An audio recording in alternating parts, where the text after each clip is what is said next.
I don't know, he said slowly. I guess it would be all right. Some animals would be all right, and then again, some wouldn't. I wouldn't want elephants or tigers or polar bears or giraffes. Well, hi, you're watching Inside Minneapolis, and I'm Phill Lindsay. This month we're at the Washburn Library, and we're going to be talking about the Minnehaha Creek, that natural corridor through South Minneapolis. We're going to be talking with some folks about the history of the creek. We're going to be talking with people about the environment and the ecology. We're going to be talking about modern day uses, things that people do along the creek. And we're also going to be talking about some changes, some renovations along the creek. But first, let's go hear Megan Volkman talk about a poem from Francis A. Shaw, written about 100 years ago. At my feet, a smiling streamlet danced in careless glee along, and with that solemn anthem blent its lightly gushing song, and traced its silvery windings till its sparkling waters fell, bounding, leaping, gaily dancing o'er the rocks, adown a dell, where a scene of wondrous beauty was unfolded to my eyes, that enthralled my raptured spirit in a wild and glad surprise. And this was Minnehaha. These were then the laughing waters. No. Well, welcome back, and that was a pleasure to hear Megan reading from Minnehaha. My next guest is Jane Hallberg, a wonderful woman who's here to talk about, well, among other things, growing up a bit on the creek, and a book that she wrote that those of us that work on the show particularly like. Do you want to just hold this book up, Jane? It's called Minnehaha Creek, Living Waters, and Jane King Hallberg is the author. So thank you very much for being here. You're welcome. What was the inspiration for writing this book? Well, my sister and I were looking for some information on the creek, and we couldn't find much. There was one other book about the flora and fauna, and so we decided, my sister said, why don't we write a book? Uh-huh. Yeah, the two of you together, right. A little help there, yeah. Right, so I got going on it, and then she got a regular job. Uh-oh, so yeah. she was out of the picture. Well, in a way, but she did adventure with me when we had to go down the glen, That's kind of a little bit isolated. And, and then she went other places, and she had a wonderful camera. But it turned, I think it was Japanese camera, but it turned out that I think this cover is made with a throwaway camera. Oh, one of you took the picture? Yeah, I think I took the picture. Oh, that's a really dramatic image there, yeah. Yeah, she says that the size of it, it couldn't have been her camera, Okay. Now, when did you start writing it, and how long did that take you? 1984 I started, okay. And then it was about, I kept waiting to have it published. It was about 1995 when it came out. Really? Mm-hmm. Did you have a publisher lined up in advance, or did you decide to write the book and then find a publisher? No, my sister pushed me to that too. She said, Bob Williams of Excelsior is published by this Thusen. Why don't you call it Thusen? And so I did, and we met at Byerly's, and we were having coffee, And I'd send him a copy of the book, an early copy. The manuscript. Yeah, I put a preliminary book out. Okay. And then Thusen pushed me to enlarge it and research, And okay. So and Thusen is the fellow, he's the guy. Yeah, and the name of his publishing company? Is the Cityscapes Publishing, right? Okay. And he's published a lot of, he won Nobel laureate. He republished his book, and he republished a book by Sibley, and then he did a lot of Fred Manfred, and so I'm in good company. Mm-hmm. That made me feel good. Great. Mm-hmm. Well, we might as well mention to our guests right now, if they're interested in getting hold of the publisher or finding the book, we'll have the phone number of the publisher on the show back at the end of the bottom of the show in our resources there. And also, we picked up our copy of the book at the Minnesota Historical Society down at the Mississippi River, so it's available. Good. And you can get it at your book publisher, too. Okay. I mean your bookstore. Regular bookstores here in the Twin Cities. Regular bookstores. That's great. You grew up part of your life in Minneapolis near the creek. Where was that, and what was that like? 5301 York, and had a wonderful childhood there, and we used to go down to the creek store, and we'd buy penny candy, Right. And then we'd sit by the creek with our little play cigarettes and talk and chat, Very sophisticated. Right, yeah. And that's the part people, even the fellow at the Hennepin History Museum, he liked that part about the creek store. Yeah, yeah. Now, this was you and your sister and your family. There were 4 girls. Right. Mm-hmm. Now, from then, which wasn't that many years ago. Oh, not many. Not many. No. From then to today, what have been some of the biggest changes you've seen along the creek? Well, let's see. Of course, houses going up. My dad used to take us for hikes, and he'd even shoot his gun, because he was a sportsman. Yeah. And he'd be shooting his gun along the creek, and of course now there's houses all along there, and you wouldn't be able to. You might get in a little trouble if you did that now. Right. And he used to hunt in the fields on the other side of the creek. So it's just built up, and then the creek maybe isn't quite as clear as it used to be. The way I remember it, it's just, you know, clear as can be. And of course, Is it more overgrown? Are there more trees and bushes? Oh yeah, the trees are probably bigger Yeah, too. yeah. And then, Well, in reading through your book, I discovered some things I didn't know, that there had been some famous visitors to the creek over the years, and I also wasn't aware. I knew obviously somebody sort of first encountered it as the Europeans came to this part of the continent. Can you tell us a little bit about some of who those first white explorers were? well, I hope you don't stump me. Let's see, Father Hennepin is a special favorite of mine, and let's see, he would have passed the creek as he came up the Okay. Mississippi, and, and then he got captured. Of course, he got captured at Lake Pepin. Right, but there were these young fellows from Fort Snelling. Oh, you're talking about them? Yeah. Yeah, I was going way back. Oh yeah, earlier and earlier. No, I mean just the folks Right, that oh, first yes. sort of encountered the creek. Joseph right here. Brown and Joseph Snelling.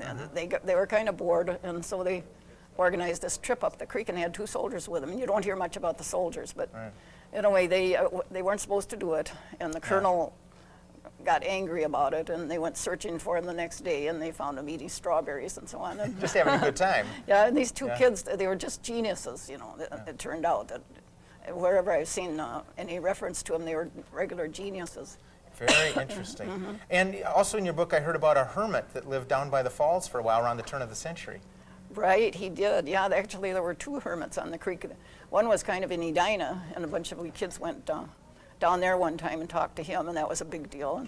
And then there was a hermit that lived down at the falls, and he tells he blames women. You know, he got married, and then he had some heartbreak in his life. Yeah. His wife left him one time because she evidently got bored because all he did was go out and chop trees down. And so, Not much of a life for anybody, is it? right, and he blames women, and I get a kick out of that. Yeah, that's right. You were nice enough to bring some wonderful images, pictures and photos that I certainly had not seen before. Could we start taking a look at these? Now, for most of our viewers, they may know this, but the creek starts actually way out at Lake Minnehaha. And can you tell us what we're looking at right here?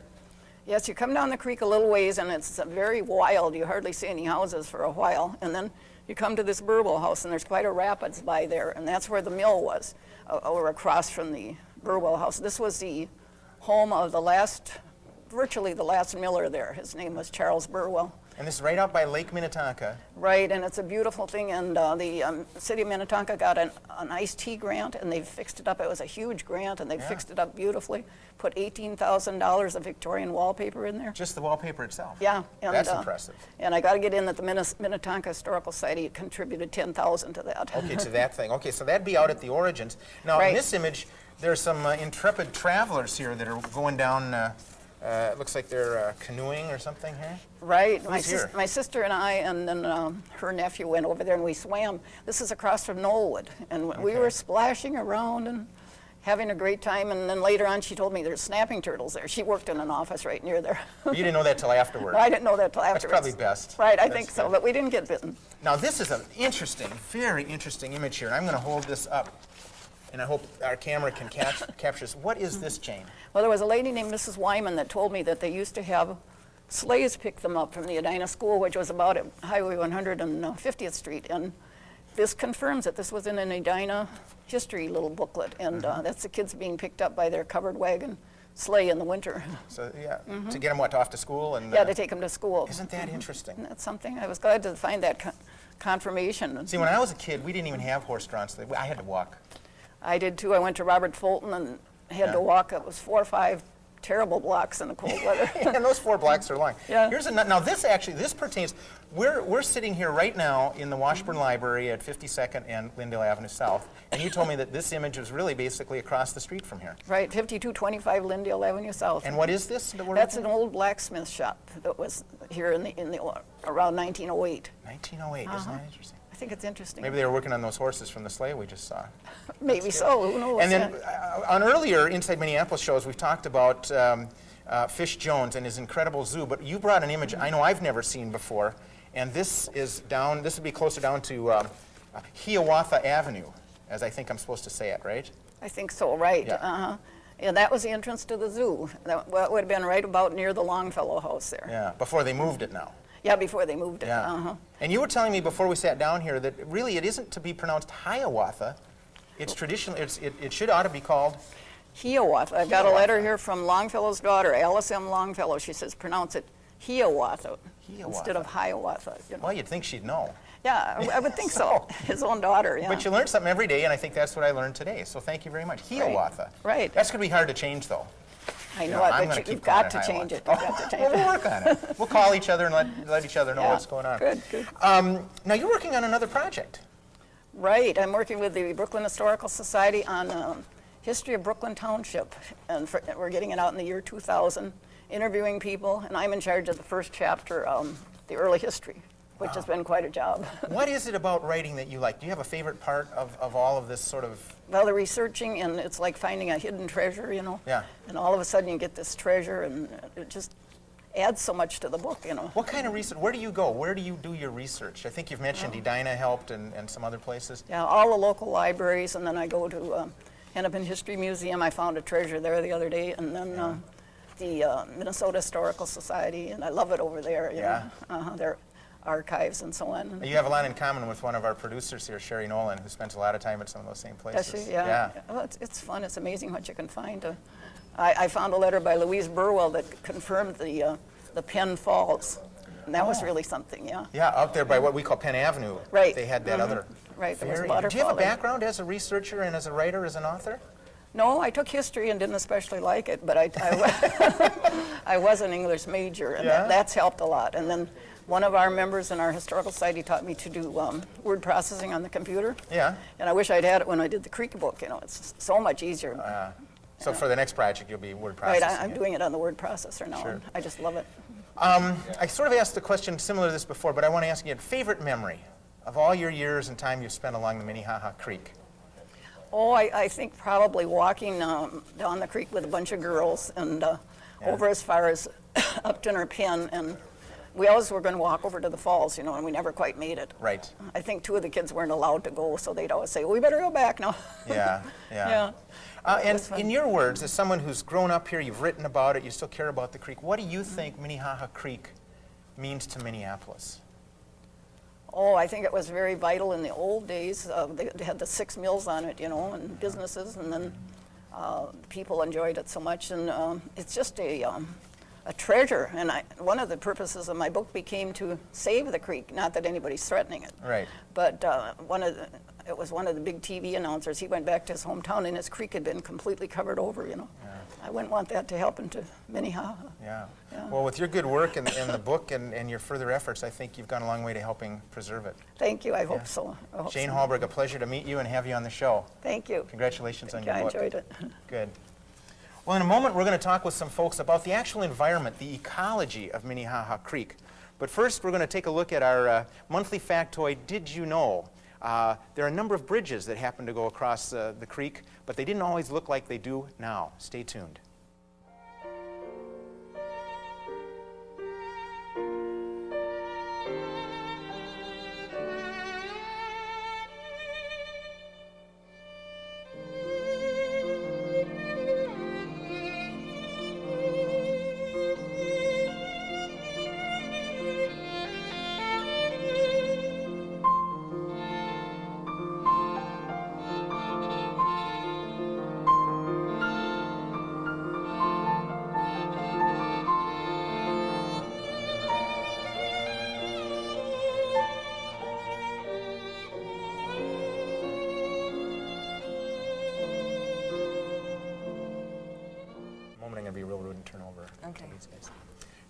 Well, welcome back. I happen to think that was a very cool montage of a number of bridges, historical bridges that went over Minnehaha Creek. And by the way, the music that you heard behind that set of images was from Antonin Dvorak's Sonata for Piano and Violin. That's his Opus 100. It's the second movement, for those of you who want to go out there and try and find it, sometimes known as the Indian Lament. Very cool music. Not to be confused with the Indian love song that was popularized. And we'll hear more from Dvorak's piece, inspired by our Minnehaha Creek, later in our show. So, meanwhile, I wanted to point out, too, that at this point in the show, we always tease the fact that in our Inside Minneapolis, we have a feature called What the Heck? What the heck is that? And right about now, you're going to take an image here of what we've gone out in the street and asked people, what the heck is this? So we'll come up with the wrong answers and the right answers from our citizens in Minneapolis later. My next guest is Deb Pilger. She's an environmentalist with the Minneapolis Park and Recreation Board, and we're going to talk about sort of the environment, the ecology, and some of the nuts and bolts that are here in the creek. Deb, nice to have you on the show. Good morning, thank you. Yeah. This is a fabulous ecosystem here. And with our first guest, we were talking a little bit about how it starts out at Lake Minnetonka, goes all the way down to the Mississippi River, so it's a long corridor here in the Twin Cities, and in Minneapolis it's what, about 5 miles long? About 5 miles from the Minneapolis city limit to Minnehaha Falls. Right, and it goes down all the way down to past the falls down to the river. Yep. So it's a nice connection. But it's actually part of a watershed that we're going to talk about in a moment. But I want our guests to know a little bit about what Deb Pilger does and who you do it for and the background of all that. Who do you work for? Well, I work for the Minneapolis Park and Recreation Board, and I'm in our environmental operations section.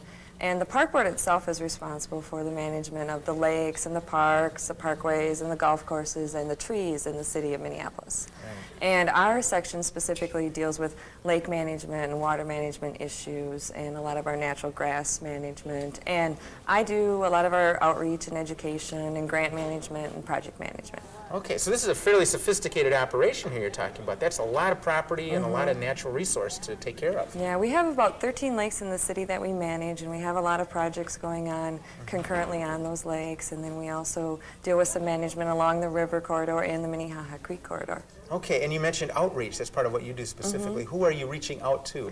Minneapolis citizens. Yeah? Sometimes we try to work in a watershed, which we'll be talking about, it sounds like, Right. and sometimes we try to do our outreach citywide, and sometimes it's directly with neighborhoods. It kind of depends on our projects and our messages. Sure, so it varies. A lot of kids? A lot of kids. A lot of our stuff is focused on adults, and now we're starting to move into working with kids, so that's kind of fun and exciting. Okay. Well, let's get back to the watershed.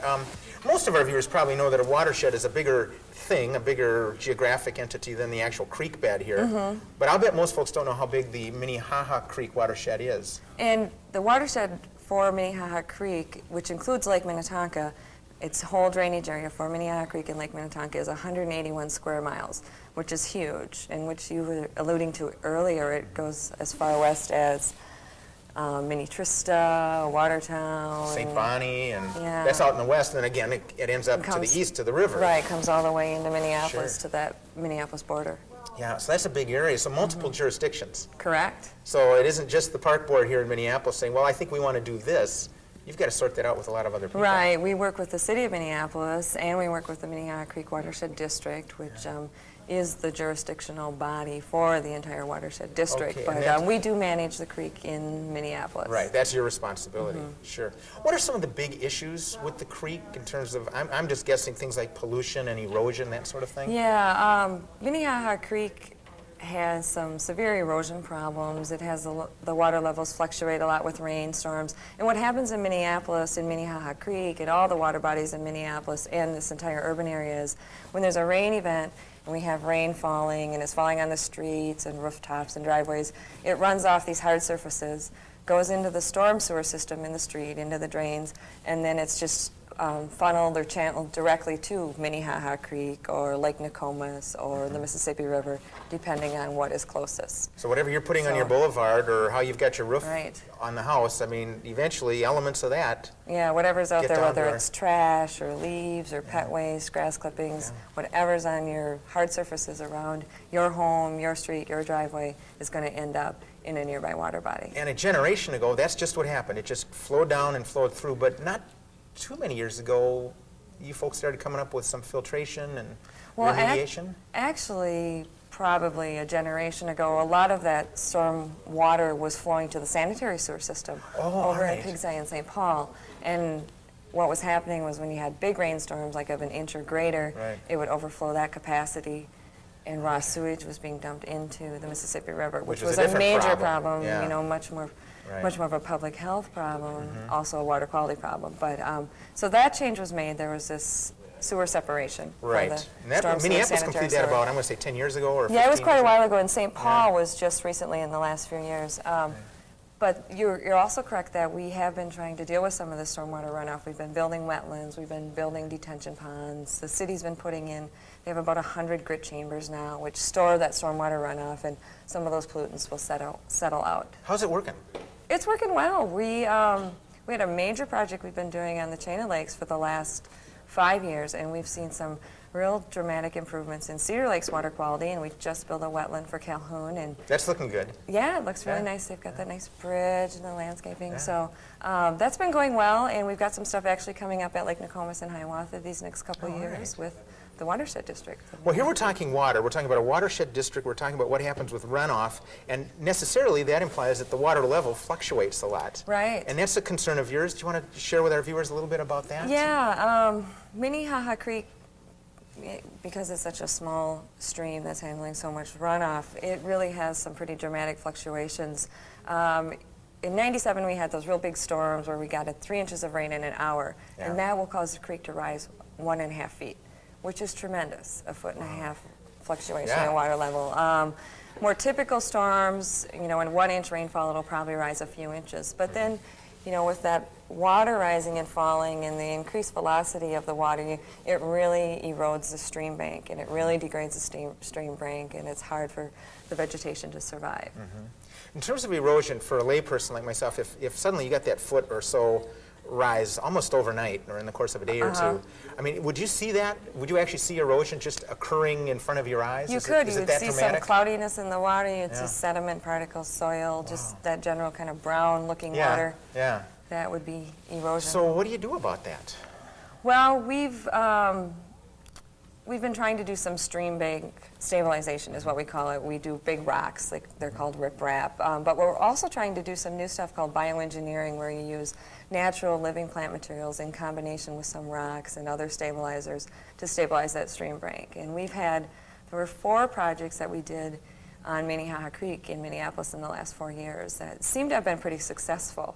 Do you want to know where those are? I'd love to know where those are, because I'm going to go down there and look for them. Well, you guys might want to check that out. 12th Avenue and Minnehaha Parkway, there's a bioengineering project there. And what would people see if they get down there to 12th Avenue and they're looking over the new plantings? They need to go down to the stream bank, actually. You know, you may not see it exactly from the road, but they should see a stream bank that has, you know, some probably willow trees growing and some, maybe some red twig dogwood or some plants like that that can stabilize it, combined with some rocks. So what they won't see are those real severe, sharp, eroded edges of the stream bank that you do see. And I think the items you just mentioned, at least the ones I'm familiar with, in my lay terms, they really soak up water is what they do. I mean, willows and things drink a lot. Yeah, and they can survive those wet conditions. Yeah, they're used to that. They thrive in it, actually. They like well, that was one. Conditions. Where are the other ones? So 12th Avenue, 30th Avenue and Minnehaha Parkway. Okay, heading east now. Yes. Towards the Mississippi. 12th, 30th. I may be going in the other direction. That's in true. between those is Portland Avenue. Yeah. There's a big project there. And then on the other end of town at, I think it's 54th and Vincent, there's a big project there. Okay, also. so people go down and actually see the labors that you folks have been doing. Yeah. That's pretty good. You and I talked earlier before we taped the show here about canoeing. Among the many uses that people make of this. You want to talk a little bit about that? Well, every spring, one of the big things to do is to canoe the creek. And a lot of people do it in the spring when you've got a lot of water flow and a lot of velocity, and you can do it pretty quickly. And I haven't done it myself, but I know a lot of people that have. And you can put in several spots along the creek, but you have to make sure you bail before the falls. Well, that's why they've got that rope or that wire going right across under the bridge there. Have there ever been any near misses with that? I don't know. Somebody suddenly got the ride of their life? To be honest, I don't know. Yeah. When I'm leaning over that bridge and I'm looking down there, I'm picturing in my mind's eye some guy with, you know, fingernails on there. Could be our own Niagara. Yeah, that's right, something like that. Well, I wanted to ask someone who works professionally along the creek and does this, if there are any sort of unexpected delights or anything that maybe the average person like myself might miss. Is there anything that you would just steer people towards along the creek that they really shouldn't miss but isn't maybe so obvious? Well, I think, you know, definitely seeing the falls, that's probably an obvious one, but I think that's just definitely a maybe delight get of the down creek. below, not just look at it from above. Going down below from where Minnehaha Falls, actually that's an area that I go in a lot. There's a really neat trail system down there where Minnehaha Falls kind of dumps into the Mississippi River. There's a nice winding, meandering creek, and actually in the winter with the ice and stuff, it's a real beautiful thing. And just a lot of the areas of the creek, if you can get on the walking paths, and I would suggest people do it now because there's going to be some path movement with some of the construction going on. Right. And right now the paths are really close to the creek, and there are some real secluded spots. You get real close to it. Yeah, and just to have that experience. Deb Pilger, thank you very much. Sure, thank Pleasure you. to have you on, talk about the creek. Well, in just a moment, we're going to talk about some uses, other uses of the creek that folks take part in. But first, let's hear from Ann Christensen, who is one of the hosts here at Washburn Library. We'll be right back.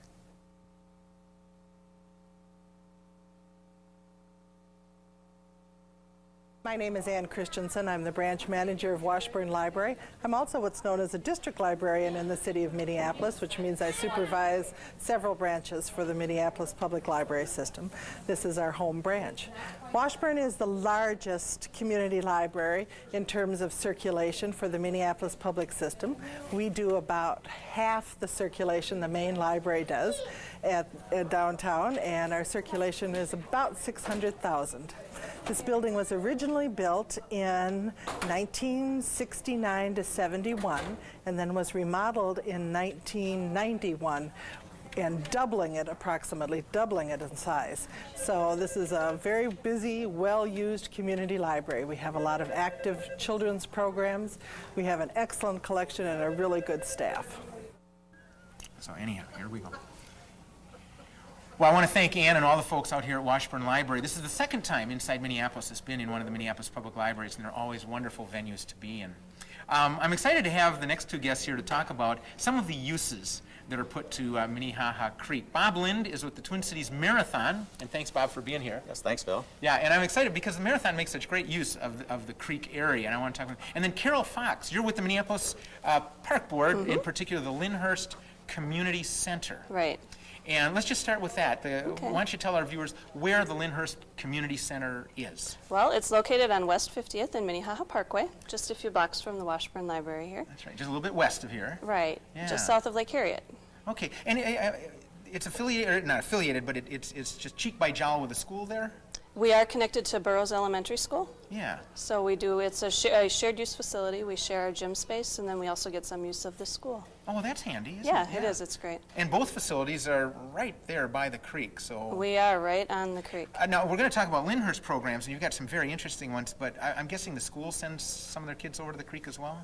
I have seen school groups out there. I'm sure the science classes use the creek, and, Yeah. and since we're right there, Conducting it's some just explorations. a real nice setting. People go down and have picnics and all sorts of things down there.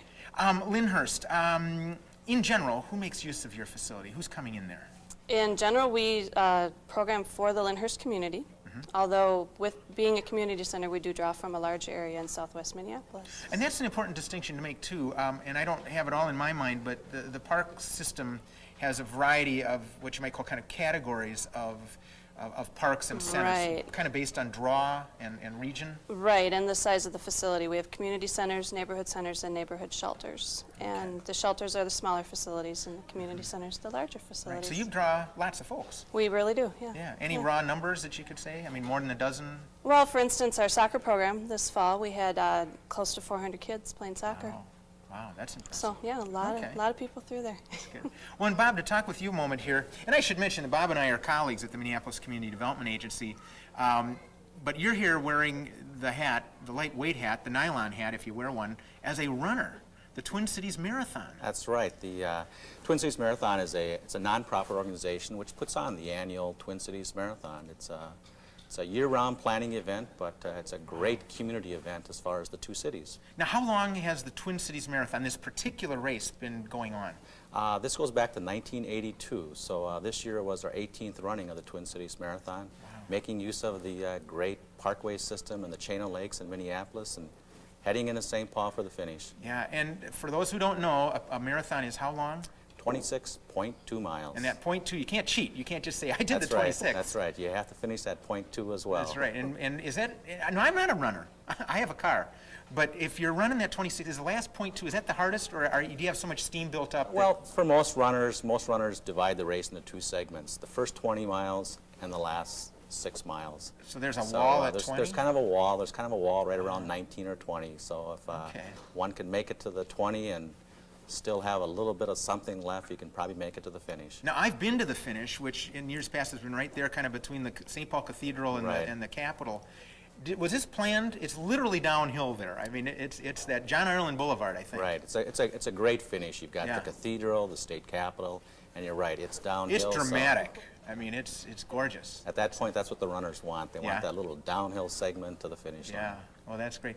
And I wanted to ask you, before I go on, where does the race begin? If that's where it ends over in St. Paul, where do people take that first step? We've had a number of different starts, but for the past 7 or 8 years, we start at the Metrodome. We use the Dome. And Oh, all right. we've got all the facilities at the Dome for the runners to use before the race, so it's worked out very well So for again, us. kind of a dramatic beginning. People are That's right. queued up and head out there.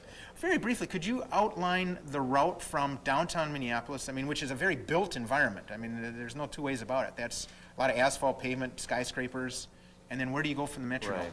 Well, you know, a typical race, 3 weeks ago, ran the race. You get your 7,000, 8,000 runners at the Dome, and basically we're heading through the downtown and then just making use of the wonderful park system we have here, Right. you know, around the lakes. So you hit the chain of lakes first. Hit the chain of lakes at about 2.5 miles, the Lake of the Isles, and just continue with Calhoun, Harriet, and along the Minnehaha Parkway, and up the River Road, and Sure. crossing over into St. Paul, and That's 20 great. miles in Minneapolis and 6 miles in St. Paul. Well, so right at the wall is right about the Mississippi River? Right where you cross over on the Franklin Bridge. Yes. Yes. Now, somewhere in my memory, I've heard the Twin Cities Marathon described as the most beautiful. Is there am I right? Right. We're country's- described as the most beautiful urban marathon in America. Oh, all right. So, All right. and it is. Typically, the fall leaves and the beautiful lakes Great and the timing. parkways. It's Yeah. a beautiful time, right? And I should point out to our viewers that over Carol's and my shoulder here is this year's 1999's poster, which you were nice enough to bring in and let us take a look at. I think you're also known for the wonderful imagery with which you promote the marathon. Right. We have a tremendous competition, if you will, between artists providing pro bono work for the poster every year. So Yeah. this year it was a advertising person out of St. Paul that put together this poster, but they really like to put the posters together for us. So it's a great thing that we can get that community to come together and provide some great ideas for posters. And one of the things I've noticed, I don't think every year, but many of the years, is they utilize some of the natural images. You can see some stylized leaves in this particular poster. Right. And I've seen others that were more photographic, using the time of year and the beautiful foliage along the creek maybe, or maybe over by the river, Right. and incorporating that into the imagery. Right. One year, actually, we had a poster where the photographer had gone out and taken a picture of a scene from all spring, summer, fall, and winter, and the park and recreation people had gone and trimmed the trees between the time he was taking one of the photos. So they were very nice and came out and helped him to recreate the tree branches as they were. So Oh, is that right? So he could get his final and What were they doing, taping them back on? They did, his final and fourth photo, but the park and rec people have been very helpful with us over the years. Well, and that's a nice segue, because the parks, the people in the parks and the park system itself is often characterized as one of the jewels here in Minneapolis. And you participate as a community center in a couple of interesting programs that make use of the creek, and one of which, if I may, just charmed me, even the title of it, Creekside Capers. Carol, can you tell us a little bit about, and I think I'm supposed to hold it right here with the thumb hold right there. Yeah, little Can you hole in describe Creekside Capers and what it means for the people involved? I sure can. Creekside Capers is our answer to a summer day camp for kids. It's offered for kids who have completed kindergarten through 6th grade, and it's offered in the summer. We offered it for 6 weeks this past summer, and we get kids, anywhere from 20 to 40 kids participate. Parents can sign their children up for 1 week or all 6 weeks, and the cost is kept down real low. And Well, I think you said, too, that they begin a canoeing experience way over near Minnehaha. that is one. Some people that come into our center do that. The people who are Okay. using the creek canoeing, or a lot of times in the inflatable rafts, will Right. stop. Either they'll start at Lynnhurst, they'll park in our parking lot, and then start there, and off they go. And then they head towards the Probably falls. towards the falls, yeah. Right. Or if they're coming down the creek, then they stop at Lynnhurst, and that's their ending point. Oh, all right. So they come in, use our restrooms, and Yeah. a lot of times they come in soaking wet. Is that because of some mishap they might? I probably, yeah. Yeah, okay. Now, when the youth are involved in your day camp, what other things are they doing besides enjoying the creek area? Well, they do a variety of activities, everything from arts and crafts, sports. We do use our wading pool. We've done fishing programs down on the creek, pond studies, water studies. And when you say we, that's through the park itself? Right. This is a program offered by Lynnhurst Community Center, and we hire staff, and Right. those people are out there. So this could be like for a beginning fisher person, a kid that's never fished before, maybe, or should he have some experience? No, brand new fishermen. Really? Come down, learn how to Because actually. I don't they have- fish myself. But No? Well, No. come on down. do people fish from the canoes ever? I've never That's seen too that easy. from the side of the banks of the Yeah. creek. Yeah. No, I know historically, I know there's one program that used to happen down there around Halloween, and I understand they're not doing it anymore, but could you describe what that was? Because I always thought that was a Right. great use of the Glen or whatever down near Sure. That was a Lynnhurst. group called the All Hallows Eve Players. Right. And they ran a theatrical program down along the creek at Halloween time in the Yeah. fall. And what would go on there? Storytelling and that sort of thing? Or were they basically trying to Yeah, it was scare the kind of a bejeebers trail. out of People, well, not really scare people, but people would go down along the creek and kind Yeah. of have a story told to them as they That's went pretty along. neat. Yeah. One fact that I know is that I think for the last couple years, including '99, there was another organization called Bare Bones Productions that was putting on a big Halloween extravaganza down underneath the falls, so farther east of Hiawatha Avenue. And they've got big puppets and storytellers and musicians and all kinds of crazy things going on down there. So in a way, that tradition kind of continues. Bob, I wanted to go back to you for a moment. You've run a number of marathons.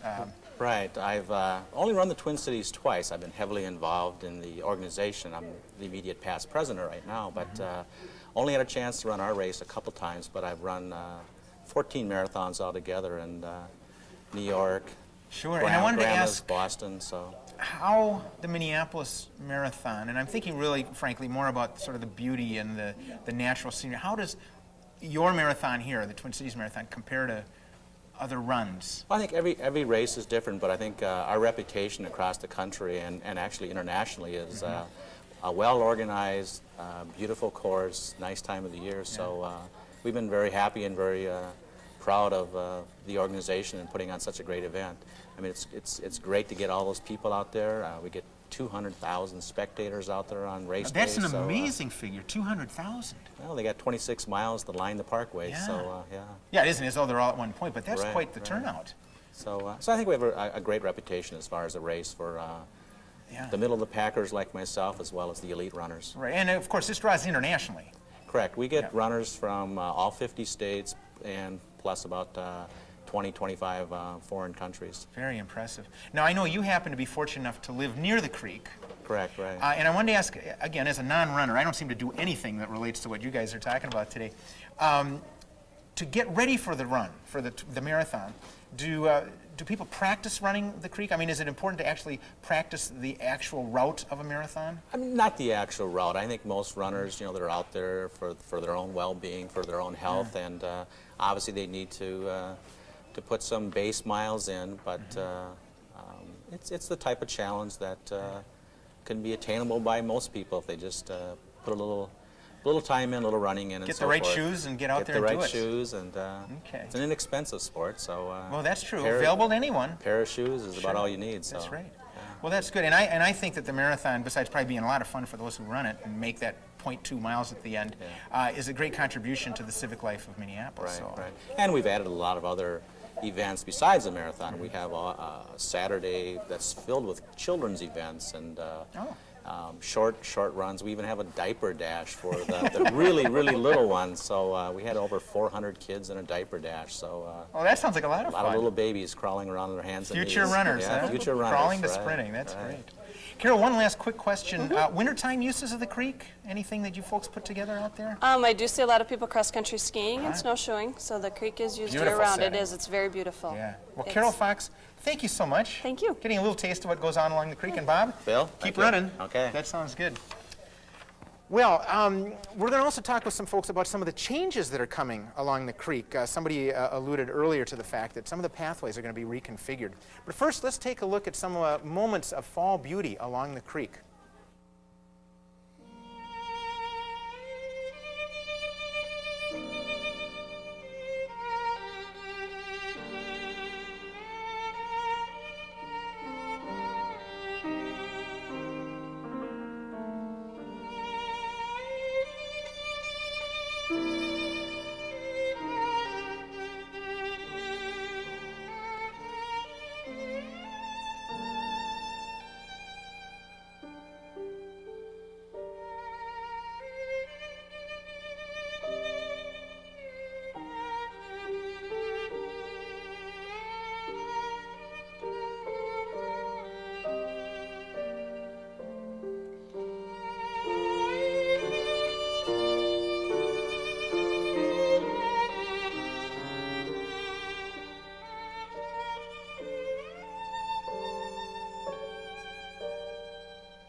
Well, those were some really nice images, and thanks to the crew for going out and getting a few moments of fall beauty and some fun activity along the Minnehaha Creek.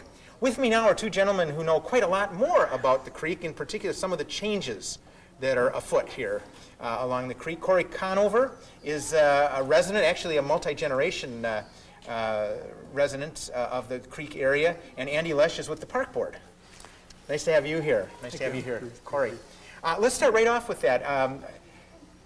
3 or more generations of your family have had a relationship to Minnehaha Creek. Can you just outline that for us? Well, that's correct. My Conover grandparents moved to 46th and Lyndale in about 1918, and my Nelson grandparents moved to 51st and Fremont in 1923, and I had great-grandparents that had lived in the area before that, so we've been here a long time, and I grew up about 4 blocks from the creek, about 8 blocks from Lake Harriet, and I now live 5 houses north of the creek, so we've been here a long time. The fruit doesn't fall far from the tree. I mean, this is it right here. Yeah, this is our little small town in the big city. That's great. And you love it. Oh, yeah. You're right. And in a moment, we're going to talk a little more in detail about a contribution you made to a discussion about some of the changes that are coming along line here for the creek. That's the Citizens Committee? That's right. Okay. Well, we'll get to that particular contribution in a moment. And Andy, I know professionally you are a landscape architect. Right. By training. And you practice that through a department of the Minneapolis Park Board. Can you tell us what that department is? It's the planning department, and we have about 15 staff people that work there. Okay. 4 landscape architects, an architect, an engineer, and some other planning staff. And I'm going to guess that a lot of folks, as I once did, just think, oh, Park Board, it's those folks that are out there cutting the grass and making the trees look good and keeping the buildings open and directing some of the programs. But there's a whole infrastructure there that is sort of, if you will, behind the scenes, making this resource work and viable. Right. Okay. I was just going to ask, what particular projects are you working on? Right now, I'm working on the planning for the renovation of Minnehaha Creek. Okay. Working on North Mississippi Park. We're under construction now for a phase 2 up there. Okay. What are the boundaries of that particular project? North Mississippi is 53rd Avenue North down to the Camden Bridge, about 42nd Avenue So North. that's far north in Minneapolis. Right. Okay. Right. Now, this particular area here along Minnehaha Creek, and you were nice enough to bring a map, could you kind of bracket for us that project area? Sure. The start point is at Lake Harriet, southeast corner of the lake, and extends 5 miles of the trail system all the way over to Hiawatha Avenue to the east. Oh, all right. So a good 5 miles then. Okay. Right. That's impressive. And what's kind of the scope or the scale of the renovations? Some people, I made the mistake of thinking it was just really the pathways. It's a lot more than that. Okay, it's replacement of the bike and the ped paths along that 5-mile corridor. It also covers replacement of 3 of the pedestrian bridges. There's one bridge just south of Lake Harriet by Lynnhurst Park that we're replacing. There's a new bridge over at Lake Nokomis that will cross the outlet from Lake Nokomis, and a new bridge down Lake Hiawatha that will be replacing a former bridge there. Okay, so those are the bridges. You've got the bike and the pedestrian things. What else is going on? It also involves separation of a lot of paths that are combined now. We're trying to separate those. One of the things that came out of the committee was making the paths safer as we have more and more people wanting to use the paths. So separating the paths, replacing signs. There'll be new bench and table locations along the area for resting areas. This is comprehensive. I mean, Yes, it's the whole thing. Right. Extensive shoreline restoration, which some other people have talked about as right, well. it goes too. back to Deb Pilger's thing about the remediation and protection with the fluctuation in there and stuff. Correct, yeah. Interesting. First major renovation here in about 25 years, since 1972 to 74. So. Oh, interesting. What brought the need here? What was it that caught people's attention? They said, we better... I mean, is it pedestrians and bicyclists colliding, or what kind of things are going on? We get frequent requests to repair the paths that are in really pretty bumpy condition right now. Okay. And they're at the end of their useful life at 20 to 25 years. So. Well, that's right. It's like any road bed. I mean, it's not going to last forever. So That's at some correct. point, it's time to take that up. And at that moment, it's a propitious time to make some improvements. Right. Well, let's get back to maybe some of those in more detail in a moment. Cory, there was a Citizens Advisory Committee. Of course, Minneapolis is sort of famous for something going on, better get the citizens involved. Can you tell us a little bit about how that committee was put together and who was part of it? Okay, yes. All the various neighborhood groups that are along the creek had a representative on the committee, plus each of the various elected officials whose district some way touched the creek also had a representative. Okay. And so that group, and Andy can tell what the number was of about, what? I think we had about 25 initially. I think we 25. had a committee of 25 that was selected, and 22 were pretty active in the process. That's a pretty sizable group, actually, to make that commitment. And how long did you all meet? We met over about a 3-month period of April, May, and June, and I think we met something like 5 times for 2 hours or a little better. And that was earlier this year. That was earlier this year. That's right. And the purpose of meeting was to, what, bring forward issues that community members might have? Well, it was an opportunity for the consultants and the professional planners to consult with the citizens who lived in South Minneapolis and so forth, and get their kind of input from the citizens' angle rather than from the professional planners' angle. Right. In other words, balance it out with neighborhood people as well. And that is another party that was involved and probably continues to be involved, is this consultant firm? Right. The consultant firm is responsible for the project now through its completion. Okay, for implementation. Right. And who is that group? Westwood Professional Associates. Okay. And so now that some of the values have been set and some of the planning has been done, they're really implementing this whole project. That's correct, yeah. In a rough sense, what's the timeline? When will we see changes out there? We're still working on plans right now. I expect to bid the project in the spring, probably May, possibly start, and probably about 2 years to complete the entire 5-mile course. When the park board takes on some of this, and you mentioned the upper Mississippi as well, is this sort of part of a continuing program that, I mean, we're working, in the year 2000 you're working here, and then as the years go by, basically the great chain has to constantly be done. How do you plan for that kind of thing? This is part of the regional park system, so this falls within the Met Council Open Space Plan and their capital improvement program, much like our neighborhood parks fall within our capital improvement program for the city. So some funding maybe comes from outside sources Absolutely. as well? It's multiple funding sources on a project of this So the size. city partly, but other sources Open as well. space and federal money as well. So. Landscape architect is a background. What kind of landscaping might we see along the creek? Any major changes? Anything significant? What we hope to do is restore a lot of the natural vegetation in the eroded areas right now. So we'll see hillsides that will be planted in native vegetation again, trees and shrubs that are necessary to restore the shoreline. Later phases will include more landscaping, but part of this phase will be to restore as many of those eroded areas as we can. Are there any traditional plants or trees that maybe the average viewer, including myself, would be unaware of that is natural to this area that you're hoping to reintroduce, or is it pretty much stuff we've been seeing? The things all we've these been years? seeing in the 20s, the planters at that time had introduced European varieties of trees and shrubs, and that was the thinking in the 20s and 30s. Okay. And a lot of those trees are still there today. One of those is buckthorn that now we know is We've got a problem with invasive that. kind of problem. Yeah. pest Didn't that just tree. get on a list somewhere as something that we're supposed to tear that out anytime we see it? We have most cities have a program to try to control that. But so the thinking is to return back to the plants that naturally would have lived along this area. And one way to do that is to clear what shouldn't be there and then introduce what you hope to do and assume and hope that it would thrive? That's correct. That sounds pretty good. And now that probably takes more than one season to do that, though. Absolutely, yeah. So you've got a job for a while. Yeah. That's good.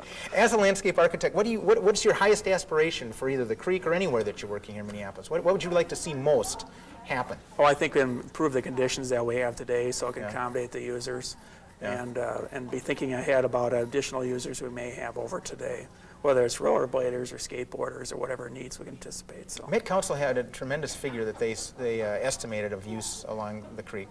845,000 was the last count that was taken. Back in '98. Right. That's astounding, and they're projecting more. Hard to say, but we know the metro area is growing, and this is used quite a bit by people outside the city. It is a regional draw. It sure is. Cory, can we talk a little bit perhaps about some of the issues that came up in the conversation? And I'll just be blunt. I'm not trying to stir up trouble here, but when you read some of the press things, I mean, there were folks who didn't want a blade of grass touched.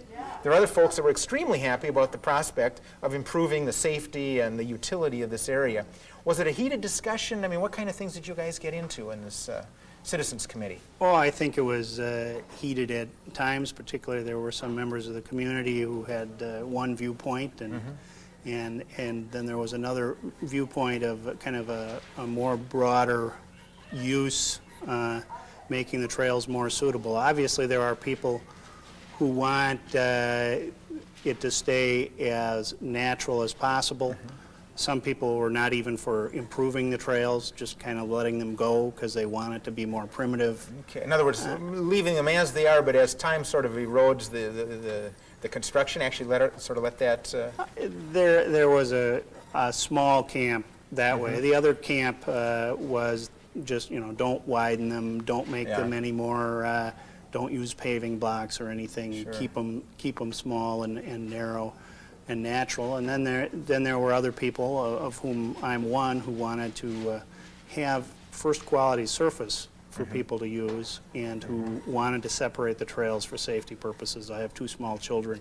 The fact that this trail, unlike the lakes trails, had many combined sections, I thought was a problem. In my view, there's no such thing as a combined trail. Right. There's only a bike trail that has pedestrians on it. Well, you make a good point, though. I mean, sometimes even with traffic engineering, they talk about using bicyclists as a traffic calming device. Then you get the using, walking about pedestrians as a calming device for the bicycles. I don't know I think it's clear who'd lose that battle. Yeah, and I think it's particularly, as I've walked quite a bit on the trails with my small children, the idea of seeing a bike coming down at 20 miles an hour, even though there's a 10-mile-an-hour speed limit, is very frightening. Sure.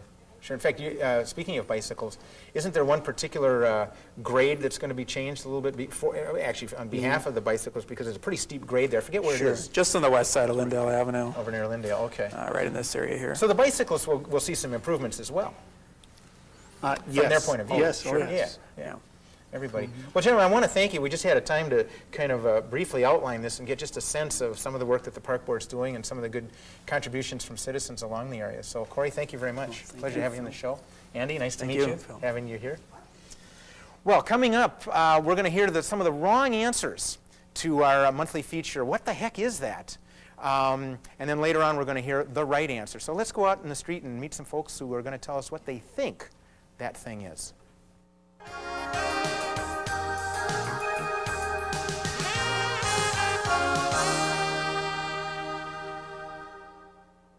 It's like some kind of a memorial. There's a plaque on it.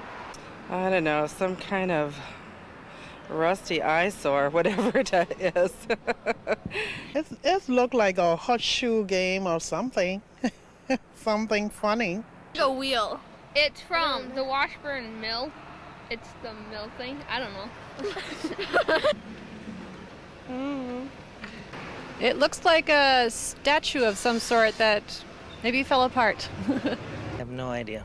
Maybe like some old thing left over from when there was the trolley cars or something. I don't know. A sewer cover.